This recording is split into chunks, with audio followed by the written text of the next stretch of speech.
Assalamualaikum warahmatullahi taala wabarakatuh. Selamat sejahtera, selamat malam, selamat beristirahat. Selamat bersama keluarga dan rakan-rakan. Mungkin ada tengah lepak kedai mamak macam saya, nak kata nak lepak mamak. Dan salam reformasi saya ucapkan kepada rakan-rakan yang masih menonton saya pada malam ini. Terima kasih kepada yang bersiaran dengan saya, yang masih lagi ada di sini, insya-Allah. Terima kasih kepada kawan-kawan. Ahmad Saleh Supering. Ahmad Saleh Supering tak ada malam ni. Hello bosku. Bengkau lah. Syukrimat. Mawar Omar, salam reformasi Mawar. Terima kasih. Roni Rom, salam reformasi. Romiz Muhammad, Waalaikumsalam. Romizi, Tengku Jo, terbaik bos, lawan tak lawan. Walid, Waalaikumsalam Walid. Terbiting, lawan tak lawan. Terima kasih. Baharudin Abu Hassan, salam reformasi. Kepada rakan-rakan bersama kita, insyaAllah kalau tak ada keberatan, mohon agar kita share live malam ini dan kita bercerita tentang isu-isu semasa, terutama berkenaan dengan Sabah dan juga saya punya fundraising. Ada berita tadi mengatakan bahawa Pak Lah meninggal. Tak, itu berita tu tak benar. Berita tu palsu. Kita baru 16 minit yang lalu disahkan palsu. Kita tak tahulah kesihatan, tapi semoga Pak Lah diberikan kesihatan lah, insyaAllah. Kita mungkin berbeza politik, tapi dia tak terlibat lagi dengan politik. Kita doalah yang baik-baik untuk saudara Islam kita, insyaAllah. Salam reformasi Salhaya Arif Yusof, terima kasih dari Kuala Kangsar. Suara okey? Abdul Ilyasak, terima kasih. Lawan tetap lawan. Alamak, Tasik Biru tak boleh. Siapa MC Isa tengah live? Biarlah dia, kita bagi peluang lah. Salam reformasi Kak Sarida, terima kasih. Don On, dan juga Azman Peri, Abdul Ilyas, salam reformasi. Kawan-kawan, insyaAllah malam ni topik-topik hangat, dan kita tengok bagaimana Sabah ni, dia bukan kali pertama yang berlaku keadaan politik macam ni. Pernah berlaku 1985 dan pernah berlaku 1994. Yang 85 tu saya tak ingat lah peristiwa tu, tapi saya ingat 1994 sewaktu pada masa itu PBS dia tak puas hati dengan Mahathir sehingga dia keluar daripada Barisan Nasional pada waktu itu. Tapi tak apa, itu kita cerita kemudian. Kelang is watching. Kim Hua, terima kasih. Muhammad Faizul, alhamdulillah, terima kasih. Sihat ke? Dari Ceras ada. Ini update bro, Kumar mendengarlah, kejap lagi adalah update tu. Zarin Abdullah dari Kemaman, lawan tak lawan, terima kasih daripada Kemaman, suara killer, terima kasih. Dari Sarawak, Firaus, terima kasih orang Sarawak. Neto dari Sabah, Muhammad Riz. Macam-macam negeri yang kita ada, Kota Kinabalu, Dominic Lee. Ridwan, terima kasih. Salam terima kasih dari Kuching, Ridwan. Terima kasih Ridwan. Thank you for watching. Zuhaida Zahirudin, ramai sangat dah tengok ni. Kita pastikan lawan tetap lawan. Badrul Hisham, terima kasih. Tamil Naresh Kumar. Ho Yong Chai, you are the best. Thank you. Suara okey dari Melaka, terima kasih. Romi Rom. Keluang line clear, terima kasih. Zuhairuddin Ali. Muhammad Zahar daripada Ipoh. Saya akan ke Perak dalam minggu depan. Minggu satu lagi, saya tak ingat. Ada jadual saya dah ada. Dalam minggu satu lagi, insyaAllah minggu depan atau minggu lagi. Salam daripada Turki. Turki pun ada, terima kasih. Kalau betul dari Turki, terima kasih. Salam daripada Turki. Pontian Johor, terima kasih. Lak Pontian. Kita terus share insyaAllah video ini. Kita nak bercerita sikit tentang apa yang berlaku pada Musa Aman, pada Sabah, pada politik yang berlaku sekarang ini. Dan summary-nya, mana Mahathir sekarang ni macam senyap je. Apa berlaku kat dia? Dia terus senyap. Dia kalau dia bising tu saya tak risau. Dia bila dia senyap ni saya risau. Itu saya agak kena ni juga tu. Kenapa nak sokong Syafiq Abdal? Okeylah. Itu saya ceritakan kejap lagi, kenapa nak kena sokong Syafiq Abdal pula kan. Halim N. Yahya, terima kasih. Salam informasi Kelang Selangor hadir. Jengka hadir. Okey, saya mohon kepada rakan-rakan, tak ada lain, tak ada banyak. Saya buat live tetap malam pun. Saya nak kalau boleh kawan-kawan, tolong satu je. Yang ada butang share dekat tepi tu, share pada Facebook, share pada WhatsApp, share pada Instagram, Twitter, share pada kawan-kawan yang ada dekat kampung, dekat pedalaman. Itu je yang kita request, kita nak.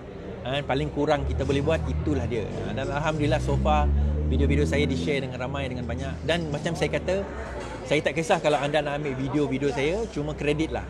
Kredit maksudnya sebutlah nama ini Iswardi Moni daripada Iswardi Moni page, like dan juga subscribe kepada page dan juga YouTube channel saya, Kita Bina Negara. Dan satu lagi YouTube channel saya adalah Iswardi Moni Official. Jadi yang tu boleh tuan-tuan dan puan tolong share, tolong like dan tolong apa orang kata bersama dengan kita, insyaAllah.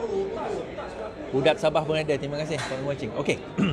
So yang pertama sekali saya nak bagi tahu bahawa perjalanan saya ke Sabah dalam insyaAllah minggu ketiga bulan 8 ni, setelah pengumuman calon ditentukan, mengikut pembincangan pada hari ini. Okey, kita tengok pembincangan pada hari ini. Ada yang mengatakan bahawa Musa Aman tidak dicalonkan oleh Bung Mustar. Ini Musa Aman dan Bung Mohtar ni daripada UMNO. Tersebar semalam bahawa Bung Mohtar mengatakan bahawa Bung Mohtar mengatakan bahawa beliau akan membuang Musa Aman daripada senarai calon. Dia kata kalau nak selamatkan Sabah kena buang nama Musa Aman. Okey.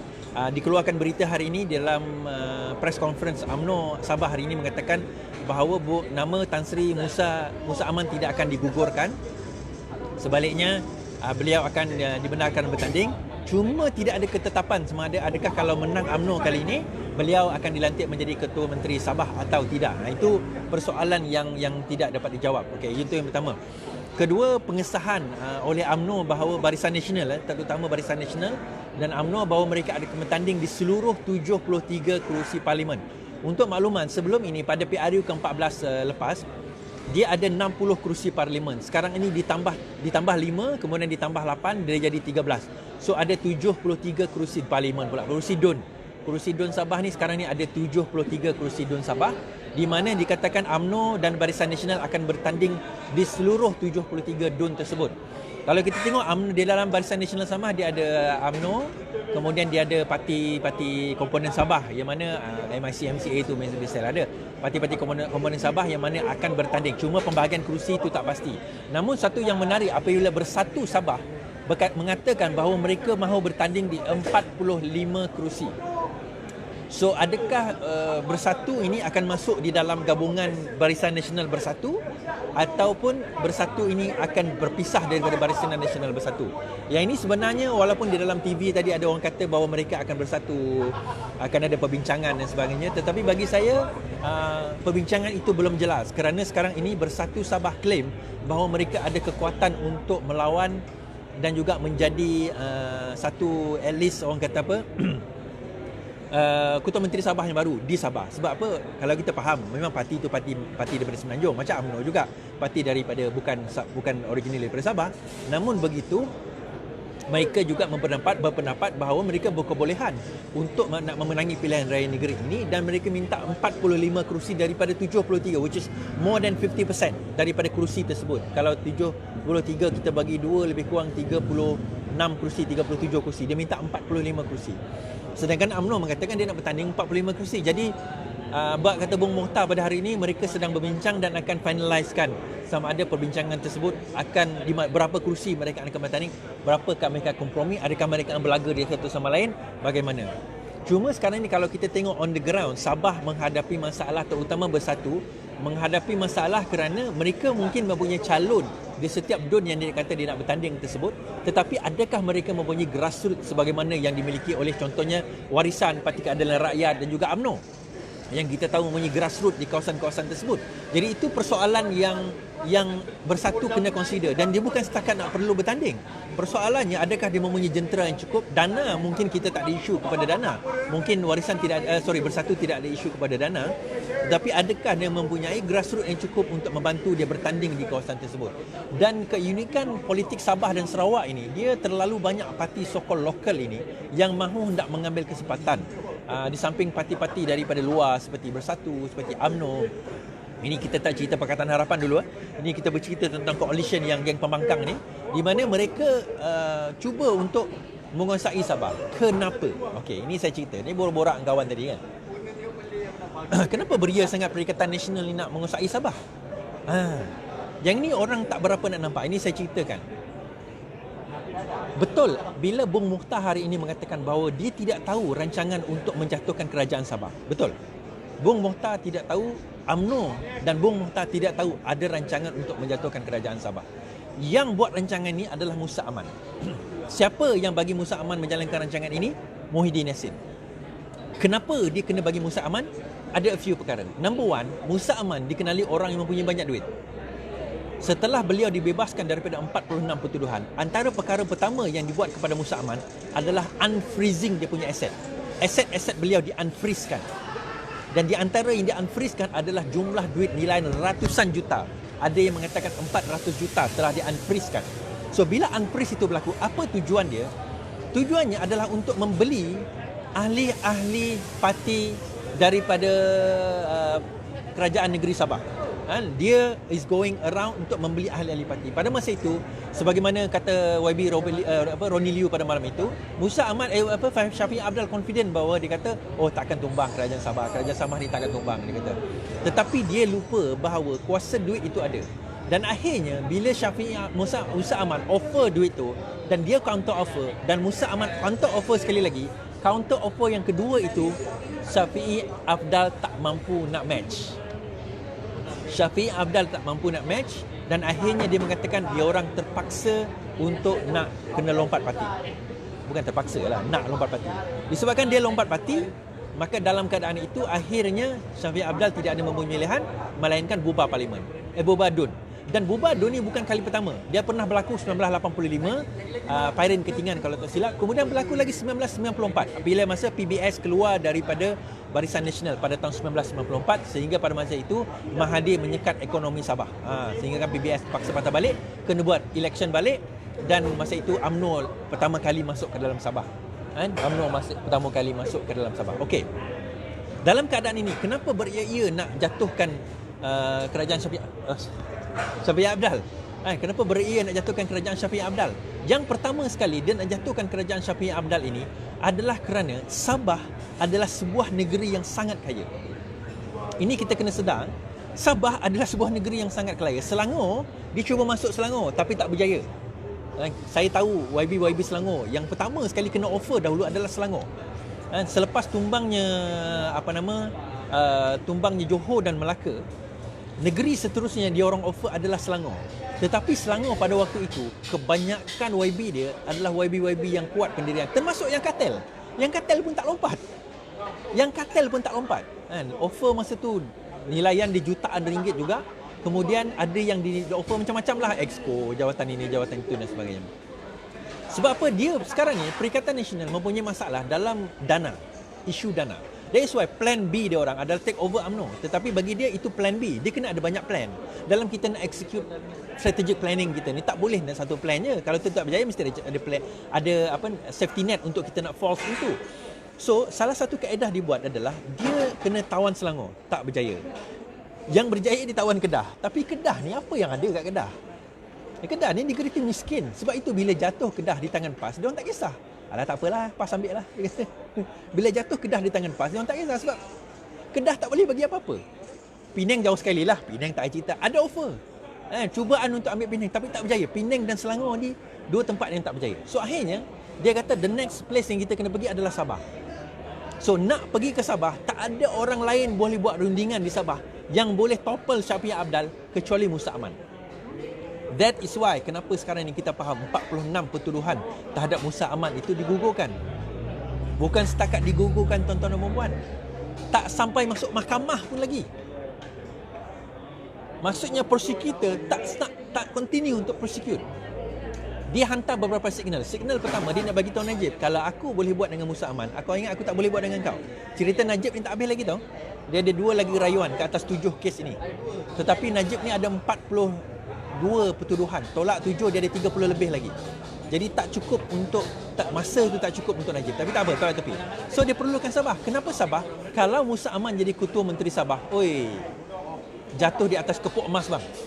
Dia cuba nak buat dengan Sarawak, tapi isu orang Sarawak ni, GPS dia takkan berkongsi duit ni dengan PN. GPS ni mampus dia takkan. Dia kata apa, aku nak PRN tak lama lagi. Kenapa aku nak bagi Perikatan Nasional duit aku? Kenapa aku nak bagi Muhyiddin duit aku? Kan baik aku fokus dengan PRN aku. So sekarang ni apa yang dia buat? Dia bekerjasama dengan dia ambil alih Sabah, dan bila dia ambil alih Sabah, duit yang diguna dekat Sabah tu adalah gunanya salah satunya untuk fund pilihan raya snap election yang akan berlaku paling awal bulan 3 tahun hadapan. Namun begitu nampaknya tak berjayalah snap election ini. Untuk makluman tuan-tuan dan puan-puan, Selangor sekarang ini sudah, SPR Selangor sudah pun mengadakan latihan untuk pilihan raya, menghadapi pilihan raya, dan sudah mengadakan latihan undi pos di Selangor. Di satu tempat di Selangor, di satu hotel. Saya tak nak namakan hotel itulah. Namun begitu, apa yang saya katakan bahawa dalam situasi yang ada sekarang ini, dia ingatkan kalau berjaya take over Sabah, dia sudah ada cukup dana untuk dia orang nak siphon keluar, bawa kepada pilihan raya negeri, pilihan raya umum yang akan berlaku dalam snap election. Sebab Bersatu sekarang ini, dia kata kita tahu bahawa kita akan menghadapi pilihan raya ini sendirian. Plan A, take over UMNO. Okey. Kalau berjaya, okey, alhamdulillah. Plan B, take over Sabah. Kalau berjaya, alhamdulillah. Kalau dua plan ni berjaya, alhamdulillah. Tapi kalau salah satu tak berjaya, sekurang-kurangnya kalau dia tak berjaya take over UMNO, kita ada Sabah. Kalau kita tak berjaya take over Sabah, sekurang-kurangnya kita ada UMNO. Tapi plan untuk take over UMNO ni ambil masa. Dan kes Zahid Hamidi ni pun mungkin tamat pada hujung tahun ini. Mungkin habis pada hujung tahun ini. Kes Ahmad Maslan, kes Aziz Baling, kes Isa Samad, kes-kes ni orang ni akan mengambil masa. It will take time. Jadi dia orang tak dapat nak tunggu. Yang take time ni tak dapat tunggu. Kita nak kena ambil masa langkah yang cepat. Kita nak take over UMNO ni kena ambil masa yang cepat.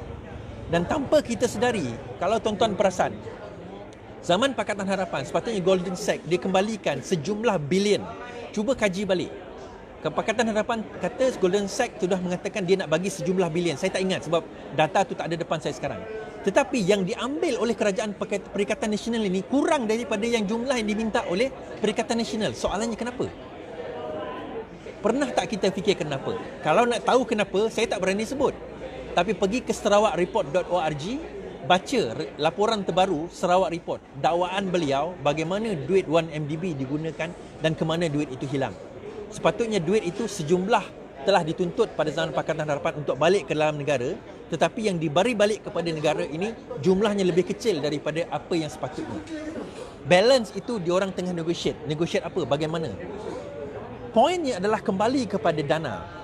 Question is fund. Bila kita bercerita tentang pilihan raya, we are talking about fund. Nak berlawan dengan UMNO, nak lawan dengan Pakatan Rakyat, Pakatan Harapan, nak berlawan dengan Parti Keadilan, nak berlawan dengan DAP, nak berlawan dengan Amanah. Bersatu bukan satu parti yang kuat. Dia tak ada dana, dia tak ada grassroots, dia tidak ada nama.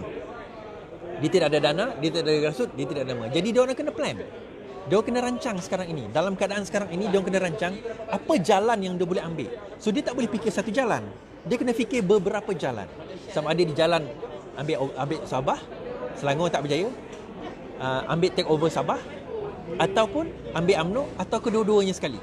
Dia kena berjalan serentak. Plan ni kena berjalan serentak. Dia nak tunggu bajet. Bajet lambat.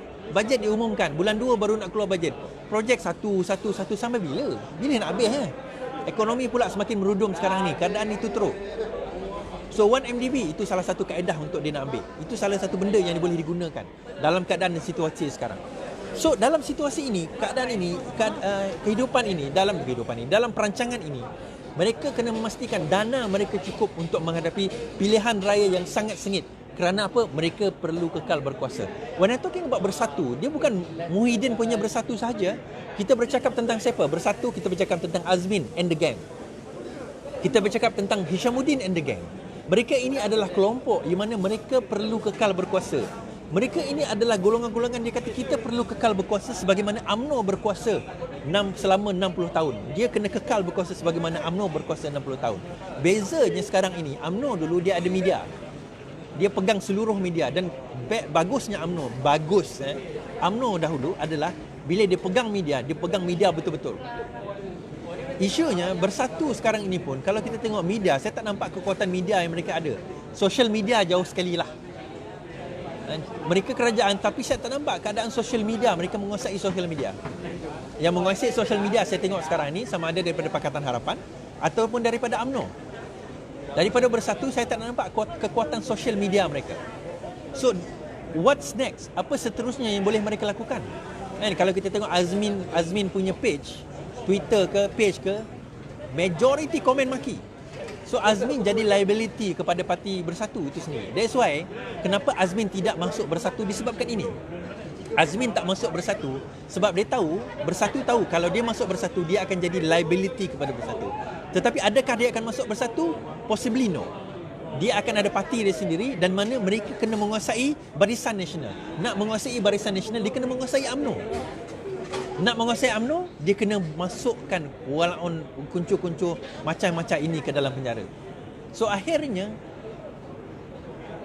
anjing-anjing yang menyalak tu kena senyapkan dulu. Papa Gomo tak buat live lagi dah. Dia dah masuk KDN bawah Hamzah Zainuddin Setiausaha Agong Bersatu. Dah dapat gaji. Okay, senyap. Tinggallah Lokman Adam mengamuk seorang-seorang sebab dia tak dapat apa lagi. Dia mengamuklah seorang-seorang, dia mengarut seorang-seorang, dia tak dapat apa lagi. Tak apa, sabar man.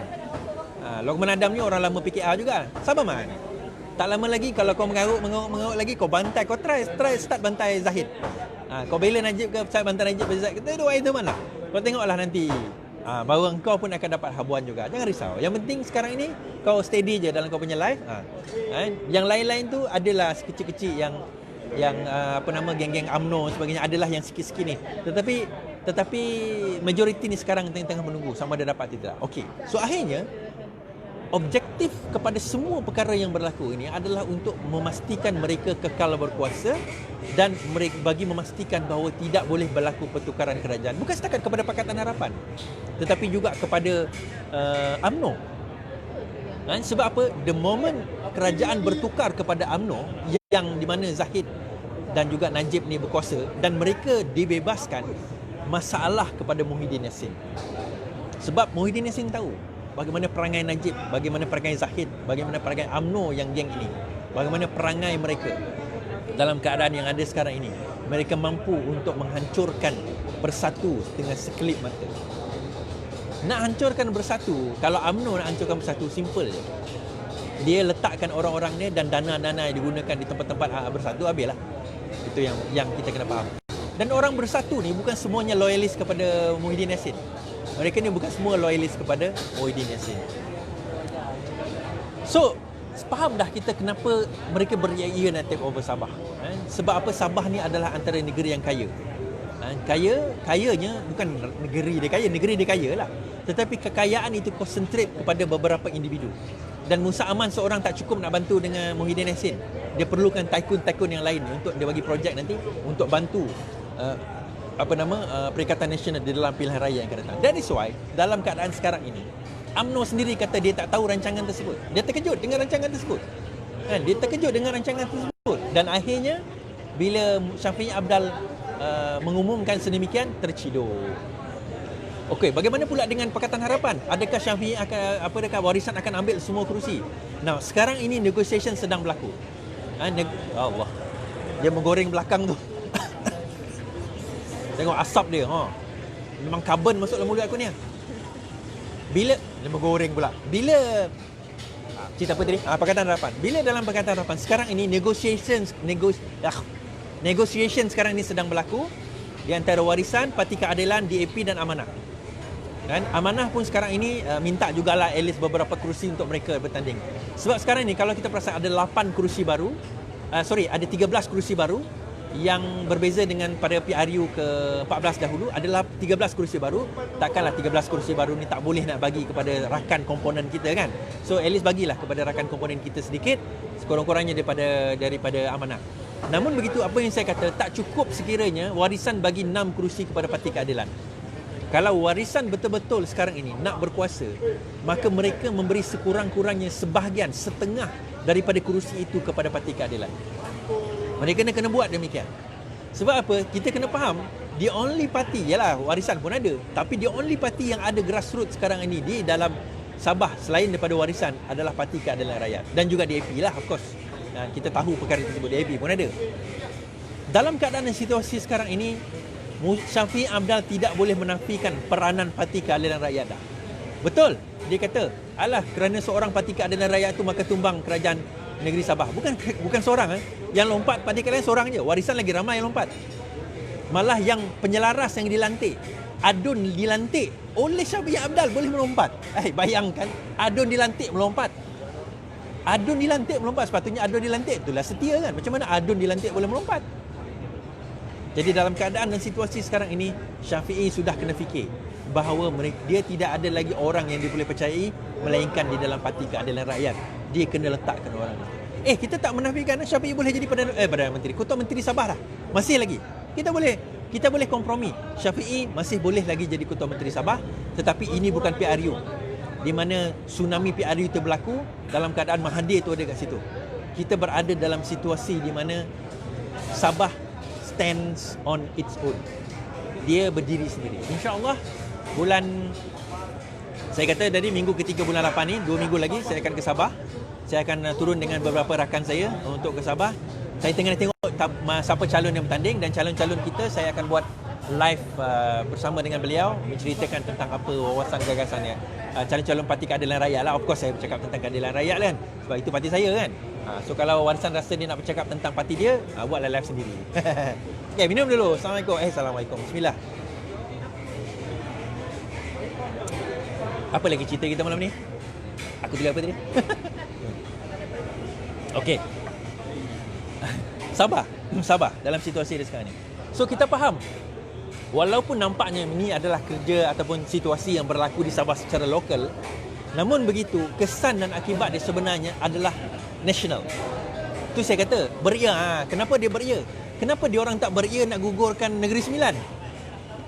Sebab apa? Penghabis kan boreh buat kata orang Negeri. Kan? Dia bayarlah berjuta-juta untuk orang lompat. Tukar kerajaan ni dia macam Kedah juga.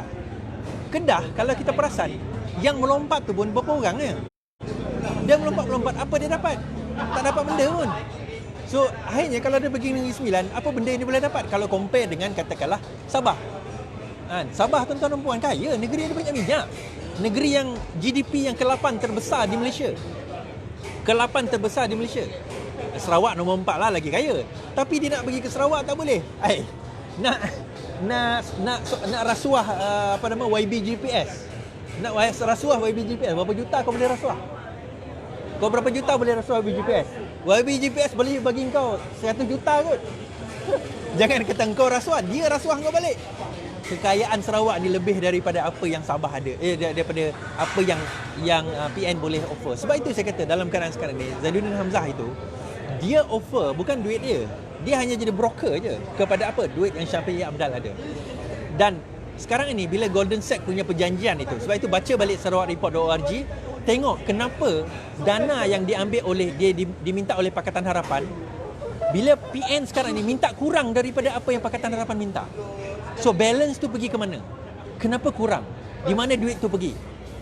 Jadi benda ni tu soalan ni kita kena tanya. Dan ini disebut oleh Sarawak Report dalam laporan beliau, dalam laporan Sarawak Report yang ada baru-baru ini.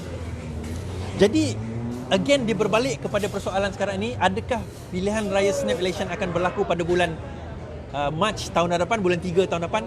Saya yakin tak akan berlaku. Kenapa? Sebab Sabah gagal. Kalau Sabah berjaya, yes, boleh berlaku. Tapi tak juga 100%.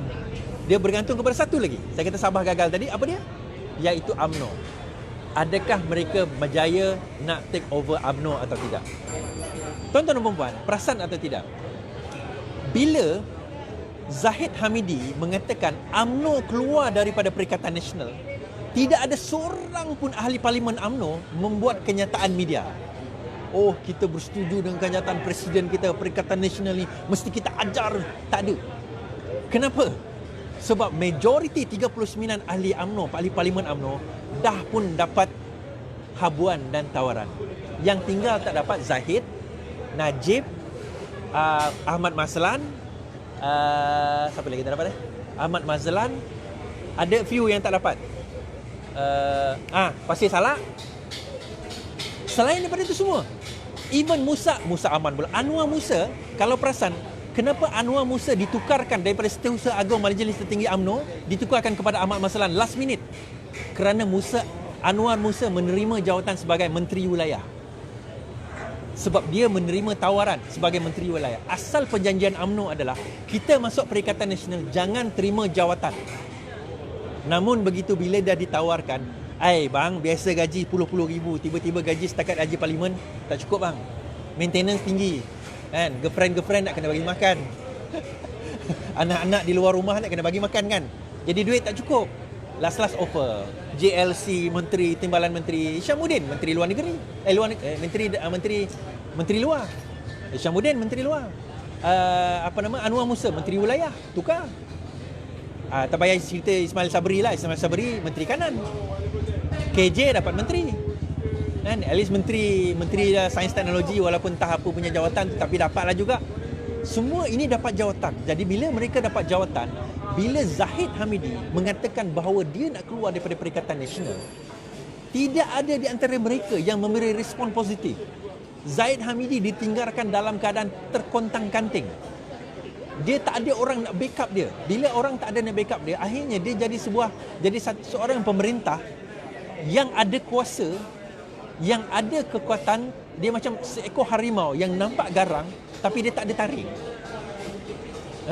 Dia seekor harimau yang nampak garang tapi bila dia mengaum, gigi taring dia tu tak ada. Bukan kata gigi taring tak ada, semua gigi tak ada. Kuku tak ada, gigi tak ada. Jadi dia mengaum, kuat je mengaum, tapi gigi tak ada, kuku tak ada, orang pun tak takut. Kau nak gigit apa? Kemam. Sebab apa dia tak ada kekuatan itu? Ini pandai Muhyiddin. Dia dah bagi dedak-dedak tu dahulu. PAS lagilah tak ada. Tak ada cerita. PAS lah terus senyap. Dah dapat. PAS 18 kerusi dia dah bagi siap-siap. Dia dah sumbat dah mulut. Dia dah bagi dah dia punya dia punya jawatan-jawatan. PAS orang yang tak biasa dapat jawatan. Tak biasa dapat JLC, tak dapat biasa dapat jawatan menteri. Kita bagi. Oh sedap. Oh dah ada driver, dapat rumah, percuma, dapat allowance, pergi meeting dapat allowance, jadi menteri dapat allowance. Sedap dah. Takkan aku nak bite anjing ni nak gigit tangan tuan yang beri makan dia. So dalam situasi dan keadaan sekarang ini, Zahid Hamidi berada dalam keadaan dia sorang-sorang. Bung Mohtar antara yang tak dapat lagi jawatan. Bung Pasir Salak tu tak dapat, Ahmad Mazlan tak dapat, Zahid tak dapat, Najib tak dapat. Mereka ni antara orang-orang yang tidak dapat jawatan di dalam kerajaan Perikatan Nasional. So bila dia menyalak, bila Zahid Hamidi menyalak, dia umpama menyalak bukit. Bagi Muhyiddin Yassin, kau nak menyalak kat aku? Dia kata, kau menyalak lah. Muhyiddin tak menjawab pun. Kau nak keluar daripada Perikatan Nasional, kau keluar lah. Sebab dia tahu selepas ini nasib Zahid Hamidi, dia nak ugut. Tapi Zahid Hamidi, Muhyiddin Yassin dah bagi signal ugutan kau itu tidak akan berjaya. Sebab apa? Kunci kepada kekalahan, kunci kepada kesalahan engkau di dalam engkau punya dakwaan rasuah ini ada pada aku. Tuan-tuan dan perempuan, siapa yang tak ada kes? Siapa tak ada kes sekarang ini? Hishamuddin tak ada kes. Siapa kata dia tak ada kes? Dia ada kes. Tapi kenapa zaman Pakatan Harapan dulu dia tidak didakwa? Siapa Menteri KDN Pakatan Harapan? Muhyiddin Yassin. Kenapa dia tidak didakwa? Ini perancangan yang ada sekarang ini. Masa tu kita pelik juga. Kenapa Pakatan Harapan tak dakwa Hishamuddin? Kita pelik masa tu tau. Kenapa Pakatan Harapan tak dakwa Hishamuddin, sedangkan kes jet hilang lah masa dia Menteri Pertahanan tu kan. Macam-macam kes itu, skandal ini, skandal itu keluar, orang dedahkan. Tetapi kerajaan Pakatan Harapan pada waktu itu, terutama KDN di bawah Muhyiddin Yassin, tak pick up isu ni. Tak buat dakwaan pun. Benda itu tak diteruskan. Now kita faham kenapa benda itu berlaku dan mengapa dia berlaku, dan situasi yang ada sekarang ini mengapa dia jadi sebagaimana dia jadi. Minum dulu. Bismillah.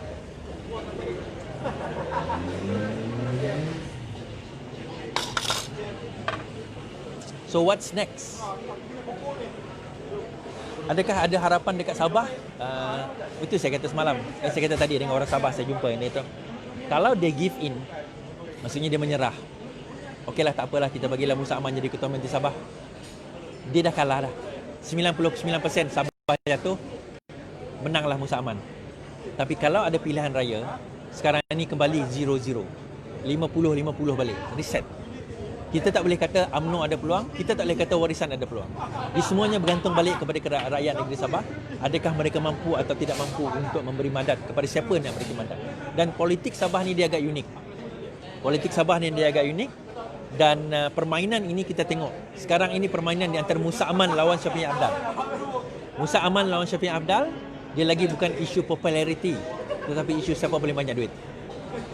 Isu dia siapa paling banyak duit. Dan the best thing is Musa Aman sekarang ni di backup pula oleh Perikatan Nasional di pusat. Masalah kepada Syafiee Apdal. Bandar dengan kita kata tak adalah mustahil. Misi ni bukan misi mustahil. Persoalan sekarang ini, adakah mampu untuk Syafiee Apdal pergi beat Musa Aman? Dan yang mana lebih baik? Aman ke Apdal? Itu kena rakyat Sabah boleh pilih sendirilah, insyaAllah. So, balik kepada cerita kita, insyaAllah. Macam saya kata tadi, dalam sehari dua ni saya akan announce merchandise dan juga website Bina Negara, yang mana dalam tu anda boleh beli kita punya meja untuk fundraising dan untuk pilihan raya kita.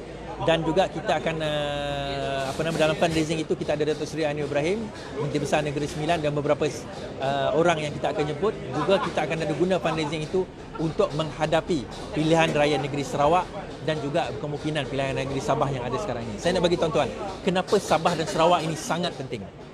Menurut perlembagaan, sebenarnya 1/3 kerusi parlimen itu mesti diserahkan kepada Sabah dan Sarawak. Yes, saya setuju dengan Abang Jo bahawa 1/3 kerusi parlimen itu sebenarnya milik Sabah dan Sarawak. Kenapa? Sebab sebelum ini, masa MA 63, Malaysian Agreement 63, Singapura ada. The moment Singapura keluar, 1/3 itu dah kurang. Kenapa 1/3 kurang? Dan bila kurang, sampailah sekarang ini tidak diberi 1/3 kursi kepada Sabah dan Sarawak. Kenapa?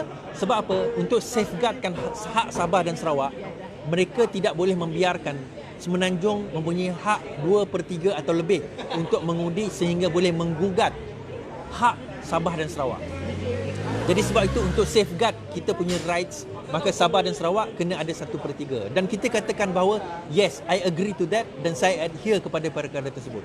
Jadi daripada situ kita kena faham, untuk kita nak memenangi pilihan raya di Malaysia ini, untuk kita nak membentuk kerajaan baru, kita tidak perlu menguasai Sabah dan Sarawak. Sabah ni dia situasi dia boleh. Sarawak ni itu dia lain sikit. Orang Sarawak tu isunya, kami orang set ada natural leader. Dan natural leader yang perlu ada di Sarawak tu nya perlu turun untuk membuktikan bahawa adanya ada. Dan selama ini Sarawak telah disabotaj daripada dalam. Sarawak telah disabotaj daripada dalam parti dia sendiri. Ahli parti sendiri sabotaj. Parti Keadilan sendiri sabotaj. Parti Keadilan Rakyat Sarawak, sehingga kita tak mampu untuk melawan GPS. 20 tahun kita tak mampu nak bangun melawan GPS. Now the things is different. Kita akan take over balik pimpinan negeri Sarawak, dan kita akan pastikan pimpinan negeri yang baru akan datang, kita akan mampu untuk melawan Sarawak. Sebab itu ramai yang tak setuju kami take over balik MPN Sarawak. Kerana dia tahu kami di dalam tim Haji Japar Suyut dan saya, kami mempunyai kekuatan untuk nak menewaskan GPS Sarawak kalau diberi peluang untuk take over MPN Sarawak, Majlis Pimpinan Negeri Sarawak. Itu yang berlaku sekarang ini. Okey. Sebab itu crucial untuk saya nak buat fundraising yang saya akan buat dekat Bangi Avenue, insya-Allah bulan 19 hari bulan 9. Dan untuk mengetahui lebih lanjut mengenai perkara tersebut, saya akan announce dalam sehari dua ni dalam website kami yang saya akan umumkan pada esok atau lusa, insya-Allah. So daripada situ kita ada jual merchandise, kita ada baju, kita ada mask, kita ada t-shirt dan sebagainya, jersey yang kita jual untuk fundraising kita, insya-Allah. Okey, sekian saja daripada saya. Kita jumpa lagi. Selamat beristirahat, selamat malam, selamat berjuang. Share saya punya live. Kita jumpa lagi, insya-Allah. Yang penting lawan, tetap lawan. Assalamualaikum.